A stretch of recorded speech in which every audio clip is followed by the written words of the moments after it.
پھٹ پڑے، من فوقہن، فوق اپنے اوپر سے، والملائکۃ اور فرشتے، یسبحون، یسبحون تسبیح کرتے ہیں، بحمدہ تعریف کے ساتھ، ربہم اپنے رب کی، وَيَسْتَغْفِرُونَ استغفار سے ہے، اور استغفار کرتے ہیں اور معافی مانگتے ہیں، لیمن ان کے لیے جو فی الارض زمین میں ہے، الا دیکھو، خبردار، ان اللہ بے شک اللہ تعالی ہوا وہ الغفور الرحیم، غفور بخشنے والا ہے، رحیم مہربان ہے۔ سبحان اللہ، اللہ تعالیٰ کی انہی 4-5 آیات میں اللہ سبحانہ تعالیٰ کی کتنی زیادہ اللہ تعالیٰ کی خاص خصوصیات کا ذکر ہے، خاص صفات کا ذکر جا رہا ہے کہ غفور ہے، رحیم ہے۔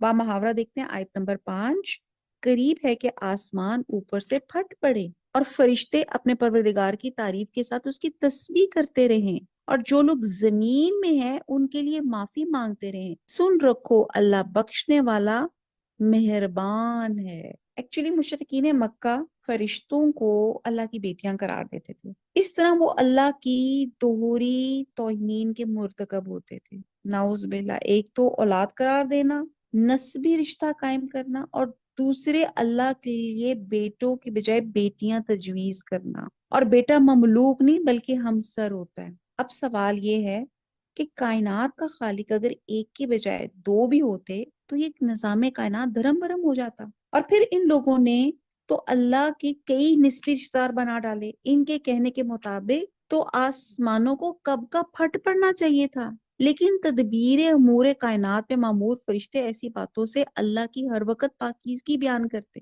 تسبیح بیان کرتے رہتے ہیں، اور اس کی حمد اور ثنا میں مشغول رہتے ہیں۔ پھر وہ اہل زمین کے ایسے گندے خیالات پر ان کے لیے بخشش کی دعا بھی کرتے رہتے ہیں، پھر اللہ ان کی دعا قبول کرتا ہے اور ایسے مجرموں سے درگزر کیے جاتا ہے، اور ورنہ ان کے اعمال تو ایسے ہیں کہ ان پر آسمان کے ٹکڑے گرا کر انہیں فوراً ہلاک کر دیا جاتا ہے۔ اب یہ دیکھیں کہ یہ آج دنیا میں ہمیں کسی کو پتا چلے بیٹی پیدا ہونی ہے یا بیٹی ہوتی ہے تو ہمارے کیسے منہ بن جاتے ہیں، اور یہاں پہ جو منکرین حق ہیں یہ کیا کرتے ہیں، وہ کہتے ہیں کہ اللہ کی جو اللہ کی اولاد ثابت کرتے ہیں، اور وہ بھی فرشتوں کو اللہ کی بیٹیاں قرار دیتے ہیں، اور اللہ کی انسلٹ کر رہے ہیں۔ تو یہاں پہ بتایا جا رہا ہے کہ جو اگر ایسی باتیں کرتے ہیں، قریب ہے کہ آسمان اوپر سے پھٹ پڑے، اور اللہ سبحانہ تعالیٰ نے جو فرشتے بنائے ہیں یہ تو اللہ کی تسبیح بیان کرتے رہتے ہیں۔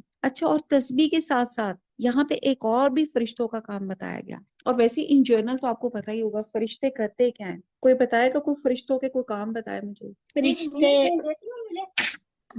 فرشتے جی ہمارے اعمال لکھتے ہیں، بارش برساتے ہیں اللہ کے حکم سے، جان اور روح قبض کرتے ہیں، اور اللہ اللہ کی کی عبادت بھی کرتے ہیں۔ سب جزاک سے اللہ، زیادہ۔ بالکل بالکل ٹھیک۔ اب یہاں پہ یہ تو ہم نے ان جرنل دیکھے جو ہم بچپن سے پڑھتے آ رہے ہیں۔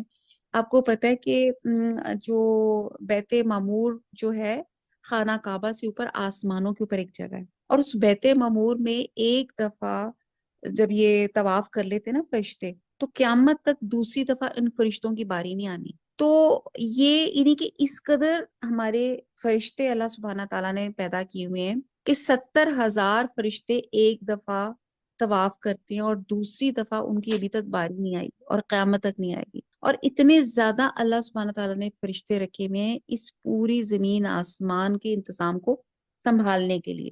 فرشتوں کی ذمہ داریاں آپ دیکھیں، فرشتے معصوم ہوتے ہیں، فرشتے نور سے بنے ہوتے ہیں، ان کے اندر نافرمانی کی، جس کو کہتے ہیں نا، کوئی سیٹنگ ہی نہیں ہوئی، مطلب بائی ڈیفالٹ ان کے اندر انکار، نافرمانی ہے ہی نہیں۔ اور آپ یہ دیکھیں کہ پوری زمین اور آسمان، آپ ایک چھوٹا سا اپنا گھر مینج کر رہے ہوتے ہیں ہم لوگ، تو ہم نے کتنے ہیلپرز رکھے ہوتے ہیں، یہ صفائی والی، یہ کپڑوں والی، یہ کپڑے دھونے والی، یہ استری کرنے والی، یہ ڈسٹنگ والی، ایک فلانی، مطلب کتنا آپ ایک ہاؤس مینجمنٹ کے لیے۔ تو اللہ تعالیٰ نے جو اتنا بڑا، اللہ تعالیٰ نے جو اپنا یہ دنیا بنائی ہے تو اس کی بھی مینجمنٹ کے لیے اللہ سبحانہ تعالیٰ نے فرشتے اپوائنٹ کیے ہوئے ہیں۔ اچھا، جو فرشتے اپوائنٹ کیے ہوئے ہیں جیسے میں نے بتایا یہ معصوم ہے، بائی ڈیفالٹ ان کے اندر نافرمانی ہے ہی نہیں، اور اللہ کے حکم پہ جیسے 4 فرشتے ہم پڑھتے ہیں کہ حضرت جبرائیل علیہ السلام وحی لے کے آتے تھے، حضرت میکائیل بارش اور رزق لے کر آتے ہیں،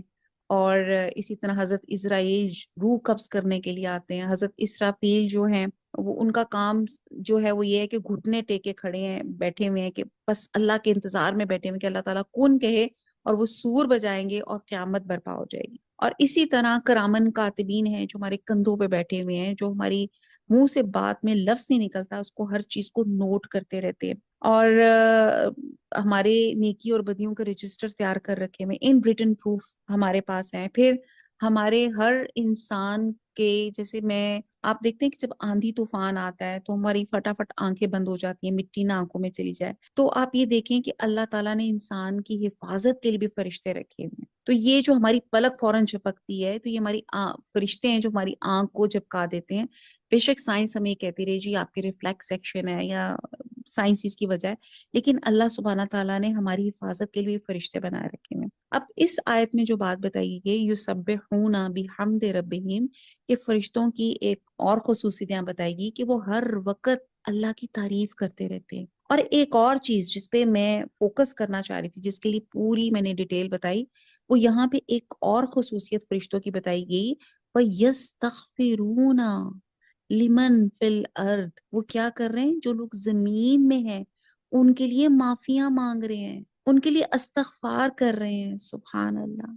آپ یہ دیکھتے ہیں کہ یہ فرشتوں کی یہ ڈیوٹی بھی ہے کہ ہم انسانوں کے لیے کتنی ہم غلطیاں کرتے ہیں۔ ابھی دیکھیں اس وقت تو اگر ہم دیکھا جائے تو پاکستانی اگر 3:30 بج رہے ہیں تو کتنے ابھی صبح سے اب تک ہم کتنے کئی گناہ کئی چیزیں ایسی کر چکے ہوں گے، ملازموں کو جھڑک چکے ہوں گے، کسی بے وجہ پہ جھوٹ بول چکے ہوں گے، ٹائم کی غلطی کے لیے کچھ چھوٹا موٹا کچھ کر چکے ہوں گے، لیکن اللہ تعالیٰ یہ دیکھیں کہ فرشتے ہمارے لیے دعائیں کر رہے ہیں۔ کیا ہم لوگ اس قابل ہیں کہ فرشتے، اللہ تعالیٰ نے فرشتوں کو اپوائنٹ کر دیا کہ وہ ہمارے لیے استغفار پڑھ رہے ہیں؟ تو اسی لیے آگے لکھا جا رہا ہے الا ان اللہ هو الغفور الرحیم، سن رکھو اللہ بخشنے والا مہربان ہے۔ اچھا جی آگے چلتے ہیں، آیت نمبر 6 ہے والذین، اور جن لوگوں نے اتخذوا اخذ سے بنائے، من دونی ہی، اس کے سوا، اولیاء، اولیاء ولی سے لفظ نکلا ہے، ولی ہوتا ہے دوست، اللہ اللہ، حفیظ حفیظ نگہبان نگران، علیہم ان پر، وما اور نہیں، انتا تو، علیہم ان پر، بھی وکیل، وکیل دروغہ کارساز، یہ مراد ہے۔ آیت نمبر 6 کو با محاورہ دیکھتے ہیں، اور جن لوگوں نے اس کے سوا کارساز بنا رکھے ہیں وہ اللہ کو یاد ہیں، تم ان پر دروغہ نہیں ہو۔ آیت نمبر 6 میں اللہ سبحانہ تعالیٰ فرماتے ہیں کہ جن لوگوں نے اللہ کو چھوڑ کر دوسروں کو اپنا حاجت روا بنا رکھا ہے، دوسروں سے دعائیں منگواتے ہیں، دوسروں کو سجدے کرتے، نعوذ باللہ، اللہ ان کو دیکھ رہا ہے، ان کے اعمال نامے تیار ہو رہے ہیں، تو اے نبی صلی اللہ علیہ وسلم آپ ان کی زبردستی اصلاح نہیں کر سکتے، آپ کا کام صرف پیغام حق پہنچانا ہے، ہم خود ہی ان سے نمٹ لیں گے۔ اب یہاں پہ لفظ آیا ہے ولی، ولی کا لفظ بڑا جامع ہے، بڑا وسیع مفہوم رکھتا ہے، مثلاً کار ساز، دوست، حمایتی، مددگار، سرپرست، سب اس کے مفہوم میں آتے ہیں، اور اس کا عام مفہوم وہ شخص ہے جو کسی کی موت، مصیبت اور سخت پریشانی کے وقت اس کی مدد کو پہنچے اور اس کی وراثت کا اولین حقدار ہو۔ یہ تمام جو مفہوم ہے ولی میں آتے ہیں، اور یہ باپ اور بیٹے کے علاوہ کوئی اور شخص بھی ہو سکتا ہے، جبکہ مشرقین اپنے بتوں اور معبودوں کو ایسا سمجھتے تھے کہ ہر مصیبت میں ان کے کام آتے ہیں، ان کی حاجات کو پورا کرنے کا اختیار رکھتے ہیں، اور نیز قیامت والے دن بھی یہ جو ولی جن کو وہ اپنا دوست سمجھتے ہیں ان کی سفارش کریں گے اور وہ اللہ کے عذاب سے بچ جائیں گے۔ تو اللہ ایسے مشرکوں کو مہلت تو دیتا ہے، مگر یہ نہ سمجھو کہ وہ ہمیشہ بچے رہیں گے، یہ سب لوگ اللہ کی نظر میں ہیں، لہٰذا آپ اس فکر میں نہ پڑیں۔ یہاں پہ حضور صلی اللہ علیہ وسلم کو تسلی دی جا رہی ہے کہ مانتے کیوں نہیں، یا نہ ماننے کی صورت میں تباہ کیوں نہیں کر دیے جاتے، یہ باتیں آپ کے ذمہ نہیں ہے، اللہ تعالیٰ وقت آنے پہ خود ان سے نمٹ لے گا۔ اچھا جی اب یہاں پہ مہلت دی ہوئی ہے لوگوں کی ناپاک جسارتوں کو اگنور اللہ سبحانہ تعالیٰ کرتا، اولیاء جیسے ولی کی جمع ہے، اور تو یہاں پہ ولی جو ہے کوئی مافوقل فطرت طریقے سے کیا خیال آپ کی مدد کرے گا، سپر نیچرل طریقے سے. تو یہاں کو اللہ کو چھوڑ کر کسی اور کو سرپرست سمجھنا اور کسی سپر نیچرل معجزے سے اپنے سمجھنا کہ ہم اپنی افات سے مصیبتوں سے بچ جائیں گے اور شاید یہ ہمارا کوئی سچا مددگار ہے، تو یہ سب شرک ہے. ان سب کی نگرانی اللہ تعالیٰ کر رہے ہیں.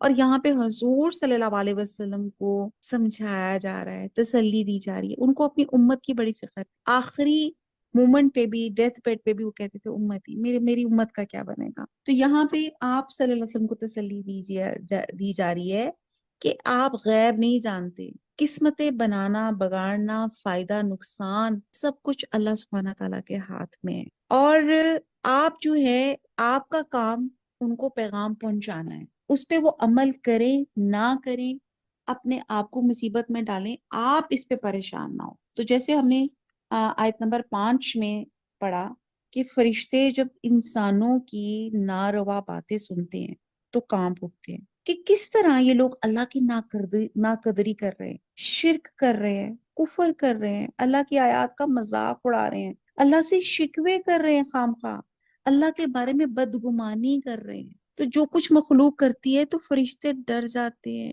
اور ان باتوں کی وجہ سے اللہ تعالیٰ کا عذاب، وہ ڈر جاتے ہیں کہ ان پہ عذاب نہ آ جائے، اور وہ زمین والوں کے لیے حق میں استغفار کرتے رہتے ہیں، ان کی طرف سے معافی مانگتے رہتے ہیں. اور حضور صلی اللہ علیہ وسلم بھی ایسی باتیں سن کر، جو لوگ اللہ کا مذاق اڑاتے تھے، وہ ان کو فکر ہوتی تھی اپنے لوگوں کی، اپنی امت کی، کہ میری امت ان غلط کاموں میں پڑ کر جہنم کی آگ کے حوالے نہ ہو جائیں، تو وہ فکر کرتے تھے. تو یہاں پہ اللہ سبحانہ تعالیٰ ان کو، حضور صلی اللہ علیہ وسلم کو تسلی دے رہے ہیں. کیا تسلی دے رہے ہیں؟ کہ آپ کا کام پیغام پہنچانا ہے. اب عمل کریں نہ یہ کریں، یہ انسان خود اپنے اوپر ظالم بن کر بیٹھا ہوا ہے. آپ ان پہ وکیل نہیں ہیں، آپ کا کام پیغام پہنچا دینا ہے. اور یہ جو اللہ کو چھوڑ کے دوسرے ولی مقرر کر لیتے ہیں اور اللہ سے نہیں ڈرتے اور لوگوں سے ڈر رہے ہوتے ہیں، تو پھر قیامت والے دن یہ خود اپنا حشر خود دیکھ لیں گے. آیت نمبر 7، وَكَذَلِكَ، اور اسی طرح، اوحینا، وہی کی ہم نے، الیکا، تمہاری طرف، قرآن عربین عربی، لی تنذرا، نظر، تاکہ تم ڈر جاؤ، ام القرا اہل مکہ کو، ام القرا، ومن، اور جو، حولہا، حول اس کے ارد گرد ہے، وہ تنظرو، اور خوف دلاؤ یا ڈراؤ، یوم الجمعی، یہ قیامت کا ایک نام ہے، جمع ہونے کے دن کا، لا ریبہ، نہیں شک، فی، اس میں، فریقن، ایک فریق، فی الجنتی، جنت میں، و فریقن، اور ایک فریق، فی السعیر، سعیر دوزخ میں. سعیر ایک دوزخ کا نام ہے. آیت نمبر 7 میں ہے بامحاورہ. اور اسی طرح تمہارے پاس قرآن عربی میں بھیجا گیا تاکہ تم بڑے گاؤں، یعنی کہ مکہ کے رہنے والوں کو اور جو لوگ اس کے ارد گرد رہتے، ان کو رستہ دکھاؤ، اور انہیں قیامت کے دن کا بھی، جس میں کچھ شک نہیں، خوف دلاؤ.